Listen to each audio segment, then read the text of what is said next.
धर्म स्नेही प्यारे प्यारे भव्यात्माओं, आज उत्तम संयम धर्म का दिन, जो हमें भगवान बनाता है, आज उसका दिन है। अभी तक हमने भगवान की आराधना कर रहे थे। हमने 4 कषायों का शमन किया था। जब हमारी 4 कषायों का शमन हो जाता है, हमारी चारों कषाएं छूट जाती हैं, तो हमारे जीवन में सत्य आ जाता है। और जब हमारे जीवन में सत्य आता है,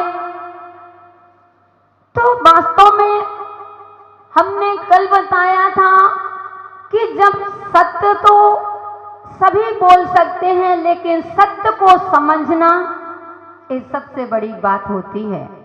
तो हमने कल सत्य को समझा था कि सत्य क्या है। सत्य यही है कि जो तुमने मानव पर्याय में जन्म लिया है, इस मानव पर्याय को कभी व्यर्थ मत जाने देना, यही सत्य है। ये मानव पर्याय बड़ी दुर्लभता से मिली है, जिसके लिए एक देव भी तरसते हैं इस मनुष्य पर्याय के लिए। आपको मालूम होगा कि जब पंच कल्याणक होते हैं, जब दीक्षा कल्याणक के दिन जब भगवान की पालकी उठती है, तो देव लोग आ जाते हैं। वह सौधर्म इंद्र कहता है, मैं भगवान की पालकी उठाऊंगा, क्योंकि मैंने 9 महीने, कहते हैं 6 महीने पहले से, गर्भ में आने के 6 महीने पहले से ही मैंने जब इतनी खुशियां मनाई थी, जब तीर्थंकर गर्भ में आए थे, तो कहते हैं कि मैंने खुशियां गर्भ कल्याणक मनाया था और जन्म की खुशियां मनाई थी। मैंने जन्म कल्याणक बड़े धूमधाम से मनाया था। तो जब मैंने भगवान का गर्भ मनाया, गर्भ कल्याणक मनाया, भगवान का जन्म कल्याणक मनाया, तो मैं दीक्षा कल्याणक क्यों नहीं मनाऊंगा? मैं तो दीक्षा कल्याणक मनाऊंगा। हम लोग ही मनाएंगे। सारे देव लोग आ गए, बोले भगवान की पालकी हम उठाएंगे, और मनुष्य कह रहा है कि हम उठाएंगे। कौन भगवान की पालकी उठाए? बंधुओं, फिर मुनिराज कहते हैं, उन्होंने निर्णय दिया कि लड़ो मत, कोई संकल्प विकल्प मत करो। उनने कहा कि ये बताओ भगवान कि तीर्थंकर बालक की पालकी कौन उठाए, दीक्षा पालकी कौन उठाएगा? तो वे मुनिराज कहते हैं कि मनुष्य को पालकी उठाने का अधिकार है। वह पूछने लगा, क्यों अधिकार है, हम लोगों को क्यों नहीं? तब वे मुनिराज कहते हैं, महामुनिराज कहते हैं कि हे इंद्र, मनुष्य तुमसे भी बड़ा सौभाग्यशाली है। ऐसा क्या बात है? किस बात से मनुष्य सौभाग्यशाली है? मनुष्य इसलिए सौभाग्यशाली है कि मनुष्य ही संयम को धारण कर सकता है। जो संयम को धारण कर सकता है वही पालकी उठाएगा। जैन कुल में हमने जन्म ले लिया, और जैन कुल में जन्म लेने के बाद भी अगर हमारे परिणामों में निर्मलता नहीं है, हमारे भाव संयम के नहीं है, तो बंदियों तुम्हारा क्या होगा? जहां से आए थे वहां तो जाना ही जाना है, ये तो निश्चित है। संयम हम ये नहीं कह रहे कि आप दीक्षा ले लो, आप पिछी कमंडल ले लो। पिछी कमंडल भी हर किसी को नहीं मिलती, बहुत पुण्य किया होगा तब मिलती है। और प्रसाद नहीं है कि हर किसी को पिछी कमंडल मिल जाए। दीक्षा अथवा संयम प्रसाद से नहीं, किससे मिलता है? प्रयास से मिलता है। बहुत पुण्य करना पड़ता है, बड़ा पुण्य का उदय होता है, बहुत पुरुषार्थ करना पड़ता है। बंधुओं, जब गुरु ऐसे नहीं देते दीक्षा, कहते हैं संयम के लिए, कहते हैं सारा जीवन समर्पण करना पड़ता है, तब जाकर के पुण्य का उदय, तब कभी गुरु तुम्हें संयम देते हैं। गुरु तुमको संयम दे सकते हैं, लेकिन संयम की रक्षा करना तुम्हारे हाथ में होती है, गुरु के हाथ में नहीं होती। तो बंधुओं, हम ये नहीं कह रहे कि आप दीक्षा में पिछी कमंडल ही ले लो। संयम दो प्रकार का होता है, एक इंद्रिय संयम और एक प्राणी संयम। इंद्रिय संयम, कम से कम अपनी इंद्रियों के गुलाम तो मत बनो। आज हम इंद्रियों के गुलाम बने हुए हैं, एक इंद्री की पूर्ति करते हैं, दूसरी इंद्री की पूर्ति की, तीसरे की, चौथी, पांचवी। बंधु, इंद्रियों कभी तृप्त नहीं होती हैं। भोगों को इतना भोगा कि खुद को ही भोग बना डाला, साध और साधक का अंतर मैंने आज मिटा डाला। कि मैं भोगों को, मैंने सोचा था कि भोगों से मेरी तृप्ति हो जाएगी। बंधु, हमारी तृप्ति नहीं हुई है। एक एक इंद्रियों के वशीभूत होकर के हम सुनते हैं कि एक एक इंद्रियों के वशीभूत होकर के प्राणियों की अपनी जीवन लीला समाप्त कर देते हैं, और फिर तो हम पंच इंद्रिय जीव हैं।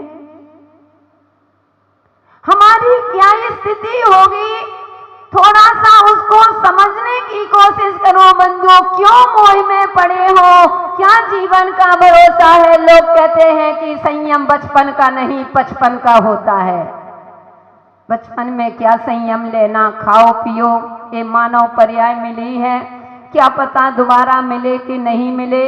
अभी मेरे पास एक बार कोई आया, बोले आप इतनी तपस्या कर रहे हो, कैसे रह लेते हो? तो हम लोग तो ये सोचते हैं खाओ पियो मस्त रहो, जीवन मिला है, क्या अनादि काल से घूम कर मर रहे होंगे, इसलिए मनुष्य पर्याय मिल गई है तो क्यों दुख दें। ओहो, ये तुम्हारी भावना। अरे तुमने शरीर को खिला रहे हो, तुमने अभी आत्मा की खुराक दी ही कहाँ है? यह शरीर भूखा नहीं है, ये आत्मा भटकती फिरती रही से परिवार, शरीर तो यहीं का यहीं छूट जाना है। कितनी पर्याय में गए हैं, कौन सी पर्याय की इस पर्याय में हम आए हैं, उसको लेकर के पर्याय तो हमारी वैसी ही छूटनी है। मात्र हमारी आत्मा ही तो भटकती है। क्यों हमारी आत्मा भटकी थी? क्योंकि हमने इसको कभी भी संयम की खुराक नहीं दी। आज उत्तम संयम का धर्म का दिन है, और धर्म को सुनने के लिए आए हो। इतने लोग यहाँ पर बैठे हैं, हॉल में जगह ही नहीं मिल रही है, और आप इतने लोग भगवान की पूजन करने के लिए आए हो। उत्तम संयम धर्म के दिन मैं कहती हूँ, कम से कम इतना नियम ले लेना अपने जीवन में कि हम कभी अभक्ष का सेवन नहीं करेंगे, तो तुम्हारा संयम धर्म मनाना सार्थक हो जाएगा। कभी भी हम बाजार की वस्तुएं नहीं खाएंगे। अरे अपने हाथ से बनाओ, अपने हाथ से खाओ। बंधु, कितना स्वाद आता है। क्या जरूरी है कि बाजार की जलेबी खाओ? जरूरी है क्या बाजार का अचार खिलाओ? लेकिन बंधु, हम जाकर के अचार विचार खो देते हैं। क्या हम उस चातक पक्षी से गए बीते हो गई क्या? एक चातक पक्षी होता है, वह चातकी पक्षी था। वह अपनी माँ से कहता है कि माँ मुझे प्यास लगी है। माँ कहती है बेटा, अपने कुल का नियम है कि जो स्वाति की नक्षत्र का बूंद होता है, स्वाति नक्षत्र में जो बूंद गिरती है उसका ही रसपान करते हैं, अपन नदी नाले का पानी नहीं ग्रहण करते, अपने कुल की परंपरा है। वह कहता है नहीं माँ, मुझे तो प्यास लगी है, मुझे पानी पीने जाना है, मैं तो पानी पीऊंगा। माँ ने बहुत समझाया कि देखो बेटा, अपनी कुल की बात है, अपन नहीं पी सकते हैं। वह कहता है नहीं माँ, मैं तो पीऊंगा। माँ ने बहुत समझाया, अब नहीं माने तो क्या करे। जैसे आप लोग माता जी समझाते हैं, लेकिन बच्चे हैं, आज की पीढ़ी है, क्या कर सकते हैं, आप लोगों के मुख से भी निकलता है। तो बंधु उसने कहा ठीक है बेटा, अब नहीं मान रहे हो तो तुमको कौन समझाए, लेकिन जाओ बेटा, लेकिन ध्यान रखना, अगर तुम चातक के पक्षी हो, बच्चे हो, तो ध्यान रखना।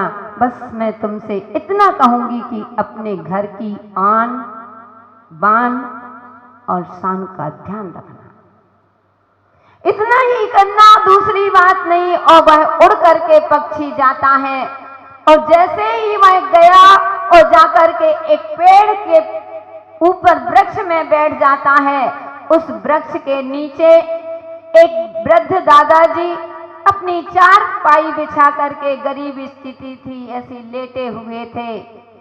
और बंधु, उसका बेटा कमाने गया था, और जब वापस आता है, पिता ने देखा कि उसके खाली हाथ हैं, तो वह कहता है कि बेटा, आज तुम खाने के लिए कुछ नहीं लाए, आज तुमने कुछ पुरुषार्थ नहीं किया।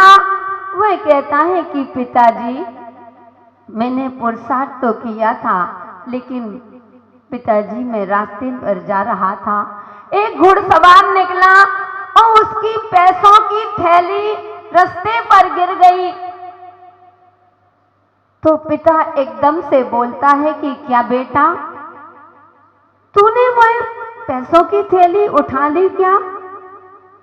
तो उसने कहा पिताजी उठा तो ली थी, लेकिन मन में विचार आया कि मेरी एक पाई गिर जाती है तो मुझे कितना दुख होता है, इसकी पूरी पैसों की थैली गिर गई है धोखे से, उसको कितना कष्ट होगा, इसलिए मैं उसको कष्ट नहीं तो मैं उसके पीछे पीछे भागा।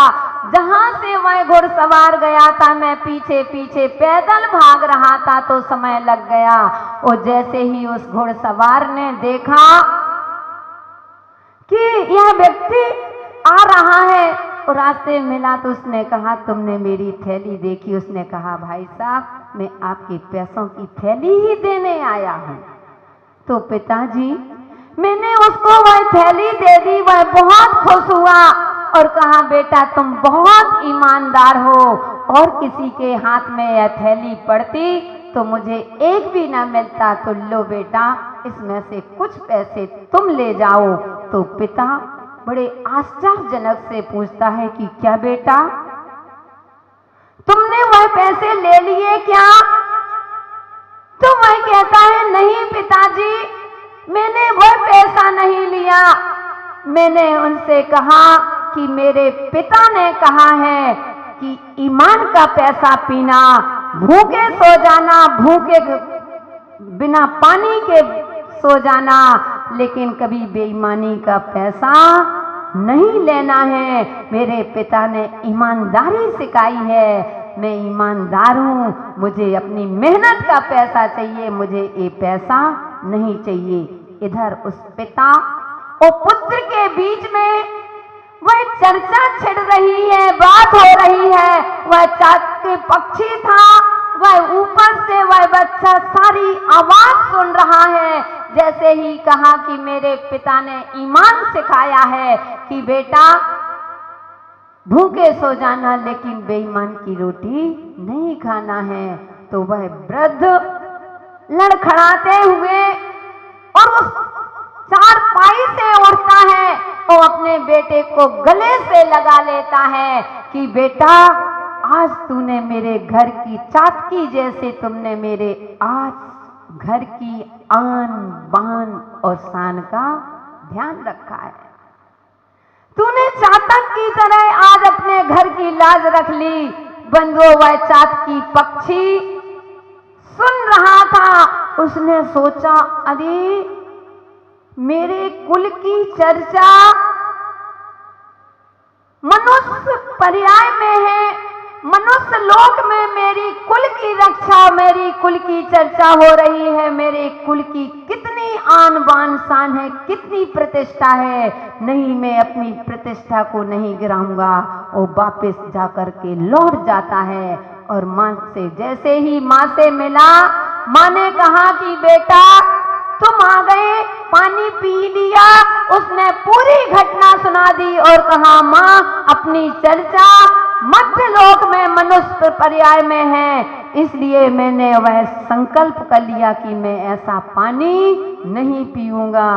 ओ भवात्मा हो, तुम जैन कुल में जन्म लेकर के, जैन होकर के, और आज आपको अपने कुल का ध्यान भी नहीं है। अपने नाम के आगे जैन लिखते हैं और रात्रों में 12-12, 1-1 बजे तक ढाबों में बैठ करके भोजन करते हो। इसलिए तुम जैन कुल में हो। मेरा इतना कहना आपसे है, समय हो रहा है, अभी आपको पूजन करना है कि कम से कम अपने जीवन में इतना संयम धारण कर लो कि हम कभी भी भूल करके भी बाजार का अचार, जलेबी, पापड़ आदि अभक्ष पदार्थों का सेवन नहीं करेंगे। हम रात्रि में भोजन नहीं करेंगे, हम कहीं जाएंगे तो अभक्ष का सेवन नहीं करेंगे। इतना ही अगर आपने संयम को धारण कर लिया तो संयम धारण, तुम्हारा संयम धर्म मनाना सार्थक हो जाएगा। इसलिए बंधुओं, जीवन संयम जो होता है भगवान बनने के लिए एक बहुत बड़ा उपहार होता है। तो आप लोग भी भगवान बने, अपने जीवन में संयम को धारण करें। इन्हीं पुनीत भावना के साथ जय बोलिए उत्तम संयम धर्म की।